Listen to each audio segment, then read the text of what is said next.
YouTube, how's it going? Rob, Chicken Ranch Homestead.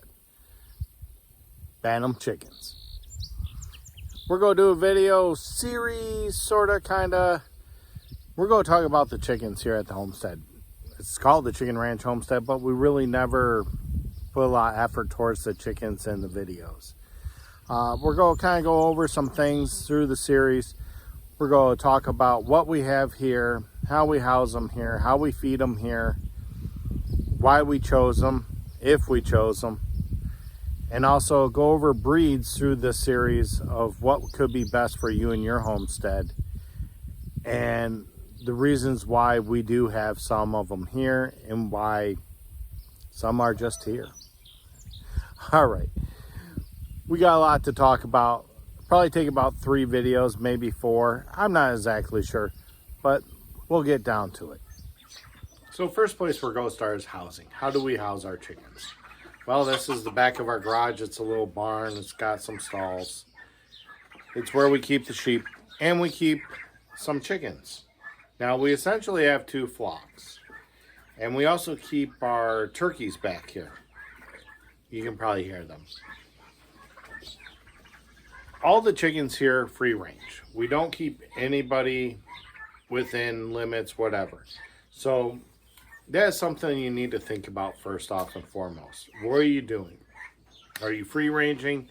Are you keeping them with netting? Are you going to have a coop with a permanent fence? Because we don't have permanent fencing, we do have some Premier 1 fencing, which me and Melly don't like. So we just let them free range.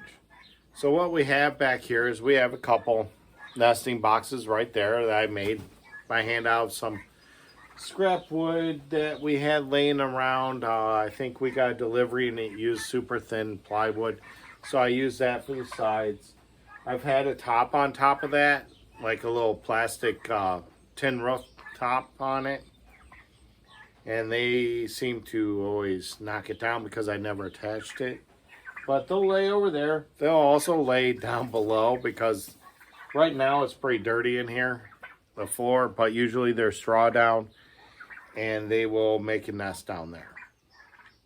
Our chickens, because we have so many and they're free range, they do tend not to always make the boxes. And that's one thing to think about.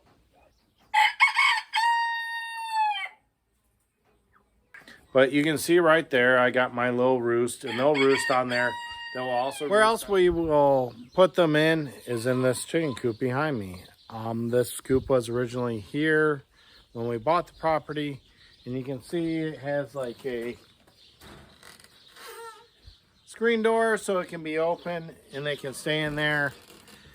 That coop is approximately 8 by 10, 8 by 12, I believe it is. So there's plenty of square footage. Yes, I know there's a baby gate. There was a goat that liked to go into the coop and eat chicken feed, which is dangerous for goats. They will die from chicken feed. But you can see right there, and there's another one over there. This is on runners. This is not a permanent house. This house can be moved at any time. Therefore, I am not taxed on it because it is movable and able to be moved. And that's kind of a highly important thing, is not being taxed on this because it is movable. They can't, say, well, that's a permanent outbuilding. We need to throw some taxes on you. They can't. But that's one thing to keep in mind too when you're building your coops. Keep them on runners, keep them movable. Check your local laws, your township, your towns, whatever, wherever you're building. But also remember that you have usually limitations, so keep it within that. I'll take you in there. It's a mess, but I'll show you how they house. All right, you can see a couple birds are in here now. These are young bantams, but there's a window in the back which points due south. We usually have it cracked open, not too far, because I don't have screen over it yet, but things can come in. But then birds will go up to the rafters to roost, and they'll stay up there. It looks like all Bantam chickens right now. Then I put some walnut branches on there that broke off the walnut tree in the corners.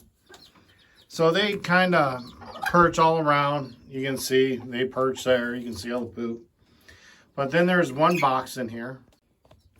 There's one nesting box in here, which isn't enough for this coop. There should be about 4. And we have a broody black sex link on it right now.